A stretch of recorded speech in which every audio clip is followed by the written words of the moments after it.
আল্লাহ রাব্বুল আলামিন মানুষের যে মৃত্যুটা সৃষ্টি করেছেন এবং যে জীবন সৃষ্টি করেছেন, এই দুইটা কেন সৃষ্টি করেছেন?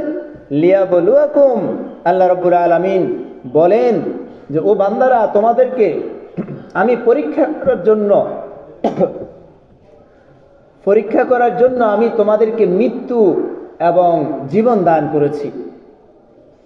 লিয়াবলুয়াকুম আইয়ুকুম আহসানু আমালা, যে আমি দেখব আমার বান্দাদের মধ্যে কোন বান্দাগুলা ভালো আমল নিয়ে আসে, উত্তম আমল নিয়ে আমার কাছে আসে, আমি সেটা দেখব। আল্লাহ তাআলা বলেন নাই যে কে কত বেশি আমল নিয়ে আমার কাছে আসে। আল্লাহ তাআলা বলেছেন কে কত উত্তম আমল নিয়ে আমার কাছে আসে, আমি সেটা পরীক্ষা করার জন্য হায়াত এবং